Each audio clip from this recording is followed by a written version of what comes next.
Look closely at this photograph. A black family from South Carolina, dressed in their Sunday finest, captured during the summer of 1912. The father's hand gently rests on his wife's shoulder.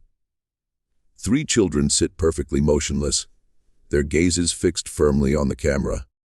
Behind them stands a modest wooden porch. Nothing out of the ordinary, nothing particularly striking. Or so it appeared for over 100 years. But when a group of historians digitized this image in 2023, they noticed something that made them pause and draw a sharp breath. A silver compass. Half. Hidden in the father's vest pocket, its needle pointing not toward the north, but directly at the youngest child. And in the mother's hands, a handkerchief folded into a pattern that hadn't been seen since the days of the Underground Railroad. These weren't mere fashion statements. These weren't coincidences. They were codes, signals. A message concealed in plain sight for more than a century. A message that would uncover one of the most perilous secrets of the Jim Crow South.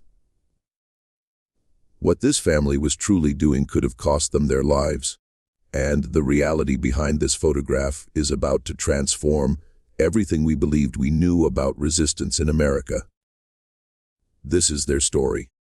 If you're drawn to hidden histories and secrets buried within old photographs, make sure to subscribe to this channel and hit the like button.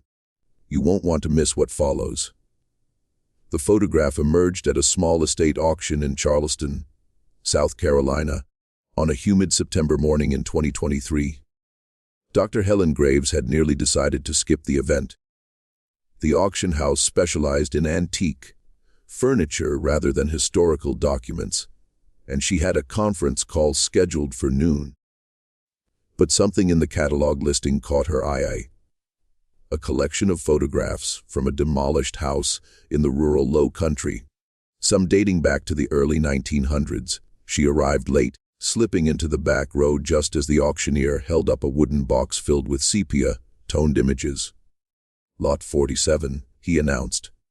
Assorted photographs, circa 1910 to 1920. Unknown subjects starting at the 50 doin. Helen raised her paddle almost without thinking. She won the lot for $75 that evening. In her cramped university office, she spread the photographs across her desk. Most were unremarkable. Stiff portraits of unidentified families, faded landscapes, a few too damaged to recognize. But one image made her stop. It depicted a black family of 5 standing on a wooden porch. The father wore a dark suit, his posture rigid yet dignified. The mother sat in a chair, her hands folded in her lap, clutching what looked like a white handkerchief. 3 children surrounded them, 2 boys and a girl, the youngest no more than 5 or 6. Helen studied their faces. There was something in their expressions that didn't align with the formal pose. A tension around the eyes, a guardedness that felt intentional. She turned the photograph over. On the back, in faded pencil, someone had written, "The Crossing, Summer 1912, The Crossing." Helen frowned. She knew every major black community in the Low Country from that era. She had never encountered any place called The Crossing. She pulled out her magnifying glass, a habit from decades of archival work, and leaned closer to the image. That's when she noticed it. In the father's vest pocket, barely visible against the dark fabric, was the gleam of something metallic. She adjusted her desk lamp and looked again. A compass, a silver compass, and its needle wasn't oriented northward. Helen spent the next 3 hours examining the photograph under every light source in her office. The compass was real. She was certain of it now. She could discern the delicate engravings on its casing, the thin black needle suspended behind glass. But what unsettled her was the direction. In every compass she had ever seen, the needle pointed north, magnetic north, always. This needle, however, pointed downward, toward the bottom of the photograph, toward the youngest child. She told herself it had to be an optical illusion. a distortion from the old camera lens. Yet the more she studied it, the more deliberate it appeared. The father's body was angled slightly, his vest pulled open just enough to reveal the compass, as if he wanted it to be noticed. And then there was the handkerchief. Helen had nearly overlooked it at first. The mother's hands were folded so naturally that the white cloth seemed like nothing more than a decorative accessory. But under magnification, she could see that the handkerchief was folded into a precise geometric pattern. Triangles nested within triangles, forming a shape she recognized from her graduate research. It was a quilt code. During the Underground Railroad era, certain quilt patterns were believed to carry hidden messages for escaping slaves. A bear's paw meant to follow animal trails. A North Star meant to travel at night. The patterns were stitched into quilts and hung on clotheslines, visible signals that guided the way to freedom. But by 1912, the Underground Railroad had been inactive for nearly 50 years. Slavery had ended. The codes should have been obsolete. So why was this woman holding one in her hands? Helen pulled up a database of census records and began searching for black families in rural South Carolina in 1912. She cross-referenced property records, church registries, and tax documents. Nothing matched. It was as if this family had never existed. She stared at the photograph until her eyes burned. 5 people frozen in time, concealing something so dangerous that they had erased themselves from history. Helen picked up her phone and called the only person she trusted with something this strange. Marcus Webb, a retired archivist who had spent 40 years preserving black Southern history. "I need you to see something," she said. "I think I found a ghost." Marcus arrived at Helen's office the next morning, carrying a thermos of coffee and a worn leather satchel filled with his own research files. He was 73 years old, with silver hair and hands that trembled slightly from decades of handling fragile documents. But his eyes were sharp, and when Helen showed him the photograph, those eyes widened. "Lord have mercy," he whispered. He held the image up to the window light, turning it slowly, examining every detail. His lips moved silently, as if he were counting something. "Do you recognize them?" Helen asked. Marcus didn't respond immediately. He set the photograph down and reached into his satchel, pulling out a notebook filled with handwritten entries. 1986, he said. "I was cataloging oral histories in Buffer County. Talked to an old woman named Della, must have been 90 years old. She told me a story I never forgot." He flipped through the pages until he found what he was looking for. She said her grandmother used to talk about a family that lived on the edge of the swamp. Said they weren't like other folks. They came and went at strange hours. Always had visitors passing through. Strangers who arrived at night and were gone by morning. Helen leaned forward. "What kind of visitors?" Della called them the walking wounded. Men and women running from something. Chain gang escapes. People fleeing debt contracts they couldn't pay. Families trying to get north before the local sheriff caught up with them. In 1912. But the Underground Railroad was. The railroad never really ended. Marcus interrupted. It just went deeper underground. After Reconstruction collapsed, after the convict leasing system turned black men into slaves again, there were people who kept the old routes alive. They called themselves different things in different places. Some called it the Midnight Road. Others called it the Freedom Line. He tapped the photograph with a gnarled finger. And some called it the Crossing. Helen felt a chill run down her spine. Della's grandmother said there was a family who ran one of the stations. A man who could read the stars and a woman who could fold messages into cloth. They helped dozens of people escape. What happened to them? Marcus's face darkened. She said they vanished. One day they were there, the next they were gone. The house stood empty. Nobody ever found out what happened. He looked at Helen, his eyes heavy with old grief. If this photograph is what I think it is, you're not just looking at a family portrait. You're looking at evidence. And someone made very sure this evidence was never found. Helen spent the following week decoding the handkerchief. She consulted textile historians, quilt scholars, and experts on African-American folk traditions. Most were skeptical. The theory that quilt codes guided escaping slaves was controversial, considered by many to be more legend than fact. But Dr.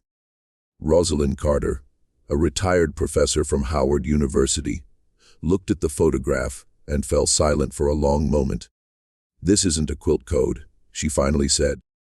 "It's something older. Something I've only seen once before." She explained that during the antebellum period, certain communities in the Sea Islands of South Carolina developed a secret language based on West African textile traditions. Patterns folded into cloth could convey complex messages, safe routes, danger warnings, meeting times.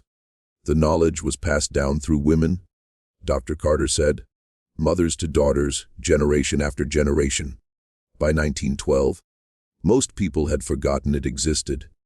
But in isolated communities, especially in the Low Country, some families kept it alive. She studied the photograph again. This pattern, the nested triangles, it's called a river door. It means there's a water route nearby, a way to escape by boat. Helen thought about the geography. The Low Country was a maze of rivers, creeks, and swamps. If someone wanted to move people secretly, water would be the safest way, harder to track than roads, easier to disappear. But why would they put this in a photograph? Helen asked. Why risk being discovered? Dr. Carter smiled sadly. Because photographs travel. They can be sent to people far away without raising suspicion. A family portrait mailed to a relative in Philadelphia or New York could carry instructions that no one else would understand. She pointed to the mother's eyes. Look at her face. She's not posing for a memory. She's sending a message. This photograph was never meant to hang on a wall. It was meant to save lives. Helen stared at the image with renewed understanding. The rigid postures, the careful positioning, the half-hidden compass. Every detail was deliberate. This family had turned their own portrait into a map. And somewhere, over a century ago, someone had received this map and followed it to freedom. The compass became Helen's obsession. She had the photograph professionally digitized, enhancing the image until she could read the tiny engravings on the silver casing. The letters were worn but legible. J.W. Savannah, 1898, a silversmith's mark. Marcus helped her search through historical records of craftsmen in Savannah, Georgia. They found dozens of silversmiths from that era, but only one with the initials J.W. A man named James Walker, who operated a small shop on Broughton Street from 1890 to 1915. More importantly, James Walker was black. In an era when black-owned businesses faced constant harassment and violence, Walker had somehow maintained his shop for 25 years. His clients included wealthy white families, but also, according to a few surviving letters, members of the black community who paid in trade rather than cash. Helen tracked down Walker's descendants through a genealogy website. His great-granddaughter, a woman named Patricia living in Atlanta, agreed to meet her. Patricia was 81 years old, with sharp cheekbones and her great-grandfather's steady hands. She listened to Helen's story without interruption, then disappeared into her back room and returned carrying a small wooden box. "My mother gave me this before she passed," Patricia said. "She told me it was great-granddaddy's secret, and I should never show it to anyone." She opened the box. Inside were 3 silver compasses, identical in design to the one in the photograph. But these compasses were different. Each one had been modified. The needle was weighted on one end, so it would point not north, but in whatever direction the maker chose. "They're not for finding your way," Patricia said quietly. "They're for sending messages." "Great. Granddaddy made them for people who needed to disappear." The compass would point toward the next safe house on the route. You just had to follow the needle. Helen's hands trembled as she lifted one of the compasses. "How many did he make?" My mother said dozens, maybe more. Patricia's voice dropped. "He never wrote anything down, never kept records. If anyone found out what he was doing, they would have burned his shop and lynched him in the street." She looked at the photograph Helen had brought.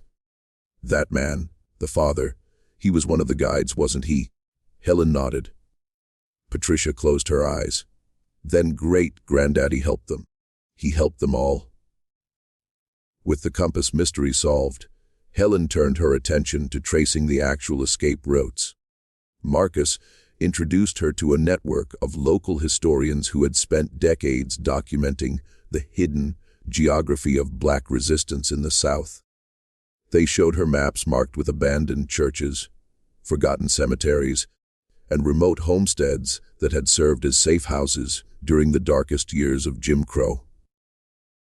One name kept appearing in their records: the Edisto River Corridor. The Edisto was one of the longest free-flowing Blackwater rivers in North America, winding through forests and swamps for over 200 miles. During slavery, it had been a pathway for runaways. After emancipation, it became something else: a smuggling route for people fleeing convict labor camps and debt peonage. "The river was the safest way north," explained Thomas, a local historian who had grown up hearing stories from his grandparents. Roads were watched, trains were searched, but the swamps, white men didn't go into the swamps. Too dangerous. Too many ways to get lost. He showed Helen a hand-drawn map from the 1920s, passed down through his family. It marked locations along the Edisto with small symbols: a star, a crescent moon, a simple cross. "And these were the stations," Thomas said.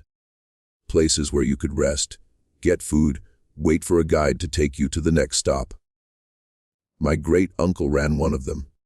He had a farm on the river, raised hogs and chickens, but at night he'd take people upstream in his boat, sometimes 2 or 3 a week. Was it dangerous? Thomas laughed bitterly. Dangerous doesn't begin to describe it. The sheriff had bounties on anyone caught helping runaways. Local vigilantes would shoot first and ask questions never. My great-uncle was nearly caught twice. After the second time, he moved his whole family to Philadelphia. Never came back. Helen showed him the photograph. Thomas studied it for a long time. "The crossing," he murmured. "I heard that name before. My grandmother used it when she didn't want us children to understand. She'd say someone had made the crossing when they'd gotten out safely." He pointed to the porch in the photograph. "Look at the railing. See those marks? They look like woodworm damage, but they're not. They're notches. Counting marks." Helen squinted at the image. "Counting what?" Thomas met her eyes. "People. Every soul they helped escape. That's their record. Carved right into their home." Helen found the first hint of tragedy in the archives of a defunct newspaper called the Low Country Beacon. The paper had served the Black community in Charleston from 1901 to 1922, publishing news that white papers ignored. Most issues had been lost over time, but a partial collection survived in the library of a historically Black college. Helen spent 3 days reading through crumbling pages before she found it. A small article from October 1912, buried on the back page. "Fire destroys rural home. Family missing." The article was only 4 paragraphs long. It described a fire that had consumed a farmhouse in rural Cullen County. The family, a man, woman, and 3 children, had not been found. Local authorities suspected they had perished in the blaze, though no remains were recovered. The name of the property, Crossing Creek Farm, Helen's heart pounded as she read the final paragraph. Sheriff's deputies report that the fire may have been deliberately set.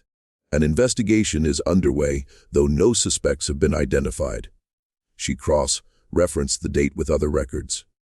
In September 1912, just weeks before the fire, a convict labor camp 40 miles away had reported 12 inmates missing. The camp warden had offered a substantial reward for their capture. 12 people escaped in September, vanished without a trace. And in October, the family at Crossing Creek Farm had disappeared. Helen called Marcus with the news. Someone talked. He said grimly. Someone always talked. Could have been anyone. A neighbor with a grudge. A traveler who asked the wrong questions. Even one of the people they helped who got caught and broke under pressure. So the family was killed. Maybe. Or maybe they knew it was coming. Maybe they had their own escape plan. Helen looked at the photograph again. The careful poses, the hidden symbols, the message folded into cloth. They knew, she said slowly. They knew they might have to run. This photograph wasn't just a map for other people. It was a record, proof that they existed, proof of what they did. Then someone needs to find where they went, Marcus said. After 100 years, someone needs to finish their story. Helen expanded her search northward. If the family had escaped the fire, they would have followed the routes they knew. Upriver through the swamps, then overland to the rail lines that carried black migrants to Philadelphia, New York, Chicago. She focused on Philadelphia, the most common destination for refugees from the Carolina Low Country. Church records, settlement house archives, and immigration documents from the Great Migration era were scattered across dozens of institutions. But Helen searched them methodically. After 2 months, she found a thread in the records of Mother Bethel African Methodist Episcopal Church, one of the oldest black congregations in America. She discovered a baptismal entry from December 1912. A family of 5, a father, mother, and 3 children, had been baptized together, an unusual occurrence for adults who would normally have been baptized as infants. The father's first name was Samuel. The mother's was Josephine. The children were called David, Elijah, and Ruth. No last name was recorded. The entry noted only that the family had arrived from the south, under difficult circumstances, and wished to begin a new life in the light of God. Helen requested access to the church's auxiliary records, financial ledgers, correspondence meeting minutes. In a folder of miscellaneous documents from 1913, she found a letter. It was written in a careful, educated hand and addressed to the church's pastor. Dear Reverend Thompson, we are settled now and the children are in school. Joseph works at the shipyard and I take in washing. We do not speak of what we left behind, but we pray every night for those who helped us and for those we could not save. I'm enclosing a photograph that was taken before we left. I want you to keep it safe. If anything should happen to us, please make sure the world knows what we did. We were not criminals. We were not cowards. We only wanted to live free and help others do the same. May God bless you and keep you. Josephine. There was no photograph attached. Either it had been lost or deliberately separated from the letter. But Helen knew. She had the photograph. The one Josephine had sent. The one that had somehow found its way back to South Carolina, waiting in a wooden box for over a century. The family had survived. Finding Samuel and Josephine's descendants took another 6 months. The family had changed their name after arriving in Philadelphia, a common practice among refugees trying to disappear. They had lived quietly, raised their children, and passed away in the 1950s without ever speaking publicly about their past. But their children had spoken to their children, and some of those children were still alive. Helen tracked down Ruth's granddaughter, a retired schoolteacher named Gloria, living in a nursing home in New Jersey. Gloria was 94 years old, frail but mentally sharp. When Helen showed her the photograph, Gloria began to cry. "Grandma Ruth used to talk about this picture," she whispered. She said it was the only proof they existed. The only proof of what her parents did. She said she lost it when she moved to New York in 1951. She never stopped looking for it. Helen sat beside her, holding her hand. "Your great-grandparents saved lives," Helen said. "They ran a station on the Freedom Line. They helped people escape from convict camps and debt slavery. They risked everything." "I know." Gloria wiped her eyes. "Grandma Ruth told me the stories when I was little. She said Grandpa Samuel could navigate by the stars and Grandma Josephine could fold messages into cloth. That only certain people could read. She said they were heroes, but they could never tell anyone because it was still too dangerous." "Do you know how many people they helped?" Gloria was quiet for a moment. Grandma Ruth said she counted the notches on the porch, railing once before they had to leave. She was only 8 years old, but she remembered the number. "How many?"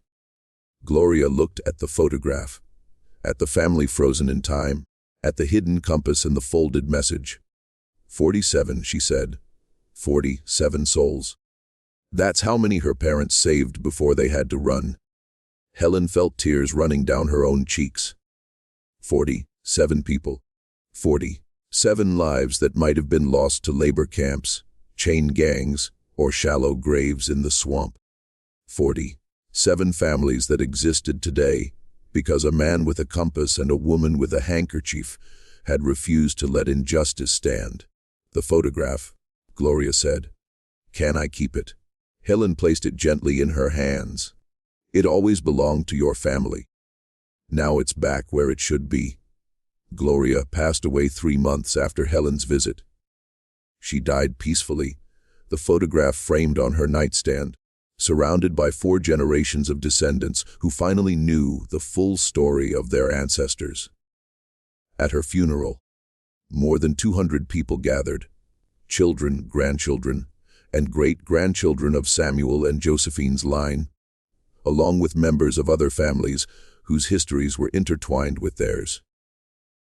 Many had never met before. They discovered connections stretching back over a century. Threads of survival and courage that bound them together. Helen was invited to speak. She stood before the congregation and told them about the photograph, the hidden compass, the folded handkerchief.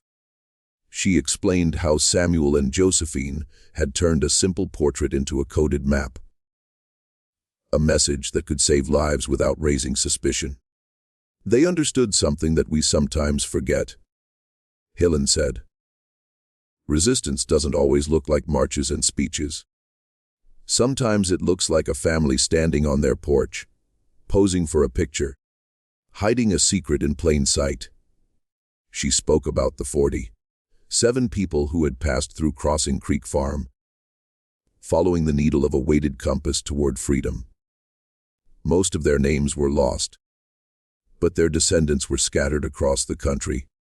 Teachers, doctors, artists, parents, living lives that were only possible because 2 people in rural South Carolina had decided that no one should have to live in chains.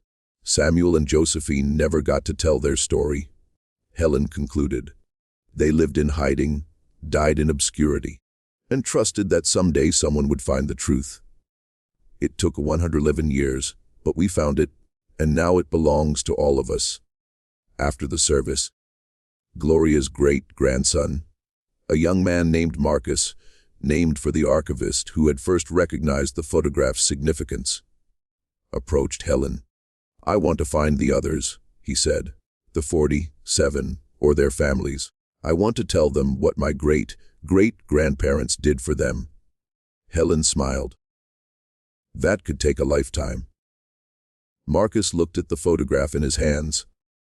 The father with his compass, the mother with her folded message, the 3 children who would carry the secret for generations. Then I'd better get started. The photograph hangs in Gloria's old bedroom now, passed down to her granddaughter. Beside it is a framed copy of the letter Josephine sent to Philadelphia in 1913. Samuel and Josephine's names have been added to an informal registry of freedom workers. Ordinary people who risked everything to help others escape injustice.